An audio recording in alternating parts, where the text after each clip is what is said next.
बिस्मिल्लाहिर्रहमानिर्रहीम। आज का हमारा टॉपिक है RNA. RNA stands for ribonucleic acid. हमने लास्ट टाइम क्या पढ़ा, पिछली थोड़ी बैकग्राउंड देख लेते हैं। हम बेसिकली पढ़ रहे हैं बायोमालिक्यूल्स। बायोमालिक्यूल्स ऐसे मालिक्यूल्स होते हैं जो किसी भी लिविंग ऑर्गेनिज्म की बॉडी में पाए जाते हैं, उससे मिलकर किसी भी जानदार का जिस्म बना होता है। तो ऐसे मालिक्यूल्स बायोमालिक्यूल्स कहलाते हैं। ये दो तरह के होते हैं, एक ऑर्गेनिक और एक इनऑर्गेनिक। ऑर्गेनिक बायोमालिक्यूल्स में हम लोग जो मालिक्यूल पढ़ रहे हैं वो पढ़ रहे हैं जी न्यूक्लिक एसिड। न्यूक्लिक एसिड जो है वो दो तरह का होता है, एक डीएनए और एक आरएनए। डीएनए की डिटेल हम पढ़ चुके हैं, तफसील से हमने पढ़ा डीएनए का केमिकल कंपोजिशन, डीएनए का स्ट्रक्चर, डीएनए का फंक्शन और जितनी भी डिटेल आपके कोर्स में थी हमने डिस्कस की। आज हम डिस्कस करने जा रहे हैं आरएनए। आरएनए जो है it stands for ribonucleic acid. Ribonucleic acid ये बायोकेमिकल है, तो इसे बायोकेमिस्ट्री के पॉइंट ऑफ व्यू से अगर डिफाइन करें तो इसकी डेफिनेशन होगी, this is the polymer of ribonucleotides. ये राइबोन्यूक्लियोटाइड से मिलकर बना हुआ एक मॉलिक्यूल है। लास्ट टाइम भी हमने डिस्कस किया poly means many and meric mean units, बहुत सारे यूनिट्स। कौन से यूनिट्स? राइबोन्यूक्लियोटाइड्स। जब बहुत सारे राइबोन्यूक्लियोटाइड्स जो हैं वो एक दूसरे के साथ मिल जाते हैं तो जो रिजल्टेंट मॉलिक्यूल बनता है वो किसका बनता है जी? राइबोन्यूक्लिक एसिड का बनता है। अब राइबोन्यूक्लियोटाइड्स कौन से न्यूक्लियोटाइड्स होते हैं? ऐसे न्यूक्लियोटाइड्स जिसमें कंप्लीट राइबोज शुगर पाई जाती है। हमने लास्ट लेक्चर में बहुत ये डिस्कस किया कि राइबोज और डीऑक्सी राइबोज में क्या डिफरेंस होता है, तो रेफरेंस के तौर पे आप पिछले लेक्चर को सुन सकते हैं। आरएनए जो है वो हमारी बॉडी में कहाँ कहाँ पाया जाता है? आरएनए हमारी बॉडी के हर सेल में पाया जाता है, और सेल जो है वो एक यूनिट है बॉडी का, जैसे structural and functional unit of body. तो अगर माइक्रोस्कोपिक लेवल पे देखें तो आरएनए भी एक बहुत वसी चीज़ है, एक बहुत जो है ब्रॉड स्पेक्ट्रम एंटिटी है जिसकी बड़ी डिटेल्स हैं।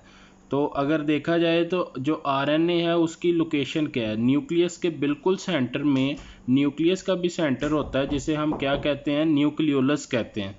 तो न्यूक्लियोलस में पाया जाता है, और इसके अलावा न्यूक्लियोलस के अलावा ये राइबोसोम्स में पाया जाता है, राइबोसोम्स में। और एक इसकी जगह क्या होती है? साइटोसोल।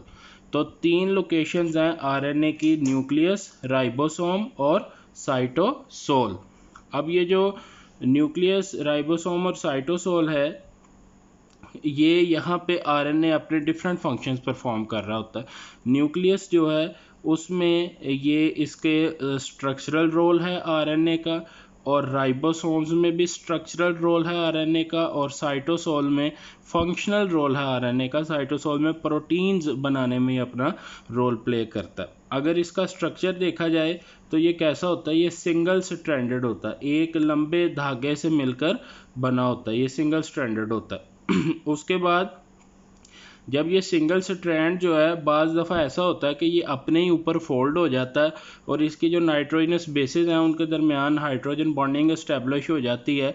तो यहाँ पे ये डबल स्ट्रैंडेड आरएनए का भी रोल प्ले करता है। हमारे पास बहुत सारे वायरसेस ऐसे हैं जिनमें आरएनए डबल स्ट्रैंडेड फॉर्म में पाया जाता है। अब इसमें नाइट्रोजनस बेसिस कौन कौन सी एग्जिस्ट करती हैं, डिटेल हम काफ़ी पीछे भी पढ़ चुके। इसमें एडानिन, गवानिन, साइटोसिन और यूरासिल, ये चार नाइट्रोजनस बेसिस हैं जो इसमें एग्जिस्ट करती हैं। अच्छा, अब जो आरएनए है वो बनता किससे है? आरएनए बनता है डीएनए से, डीएनए से बनता है। और डीएनए से आरएनए बनने का जो प्रोसेस है उसे हम क्या कहते हैं जी? ट्रांसक्रिप्शन। अब ट्रांसक्रिप्शन की डेफिनेशन क्या होगी? The process of synthesis of RNA copy of DNA. जब डीएनए से उसकी आरएनए कॉपी बनती है तो ये जिस अमल के ज़रिए बनती है उस अमल को हम क्या कहते हैं? ट्रांसक्रिप्शन कहते हैं। अब हम देखें तो on the basis of function we have different types of RNA. जो फंक्शन है आरएनए का उसकी बेस के ऊपर हमारे पास आरएनए की बहुत सारी टाइप्स हैं, जैसे मैसेंजर आरएनए, ट्रांसफर आरएनए और ribosomal RNA. Messenger RNA, transfer RNA और राइबोसोमल आरएनए जो किस तरह लिखा जाता है वो आपके सामने है इस वक्त। तो इसकी जो सबसे पहली टाइप है, वो पहली टाइप कौन सी है? वो है जी मैसेंजर आरएनए। मैसेंजर आरएनए जो है इसका क्या फंक्शन होता है वो देखते हैं। मैसेंजर आरएनए जो है ये न्यूक्लियस में मौजूद डीएनए से कोड लेके आता है साइटोप्लाज्म में, और ये कोड किस मकसद के लिए होता है?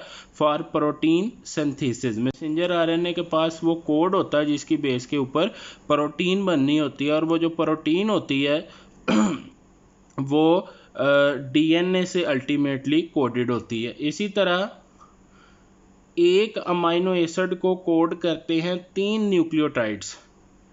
3 न्यूक्लियोटाइड्स मिलके एक ऐसा कोड बनाते हैं जो एक अमाइनो एसिड किसी भी पॉलीपेप्टाइड में ऐड कर सकता है। इस वजह से ये 3 न्यूक्लियोटाइड से मिलकर बना हुआ जो कोड होता है इसे ट्रिपलेट कोडॉन भी कहते हैं। इससे पता चला कि अगर एक ऐसी हमें प्रोटीन चाहिए जिसमें 1000 अमाइनो एसिड हों तो उसका जो मैसेंजर आरएनए होगा उसमें तकरीबन 3000 न्यूक्लियोटाइड्स मौजूद होंगे।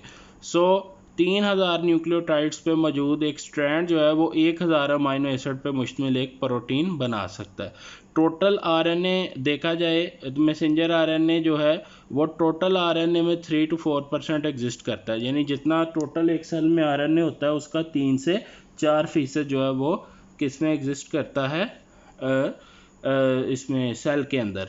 एक डायग्राम मैंने शो की है, ये छोटी सी डायग्राम है। यहाँ पे वैसे इसकी डिटेल्स जो है वो सेकंड ईयर में है, लेकिन मैंने थोड़ा सा इसे शो किया। ये जो ग्रीन कलर में है ये स्मॉलर यूनिट है राइबोसोम का, रेड कलर में लार्जर यूनिट है राइबोसोम का, और इसी तरह ये रेड कलर में हमारे पास ये messenger RNA. Messenger RNA smaller unit के साथ अटैच होता है, ट्रांसफ़र आरएनए जो है वो अपने एंटीकोडॉन के साथ आते हैं, और इस कंप्लीमेंट्री जो है मैसेंजर आरएनए के वो अटैच होते जाते हैं, और अमाइनो एसिड जो है वो अपना वो लेके आते हैं। इसी तरह यहाँ पे जो ट्रिपलेट कोडॉन है, आगे जितने भी ट्रिपलेट कोडॉन है सबके साथ ट्रांसफ़र आरएनए अपने एंटीकोडॉन के साथ अटैच होंगे, और अमाइनो एसिड जो है वो एक दूसरे के साथ जुड़ते जाएंगे, और रिजल्टेंट हमारे पास एक पॉलीपेप्टाइड चेन बन जाएगी। और इसका जो सीक्वेंस होगा अमाइनो एसिड का वो डिपेंड करेगा the sequence of nucleotides in messenger RNA. So messenger RNA actually contain the message or code for the synthesis of proteins.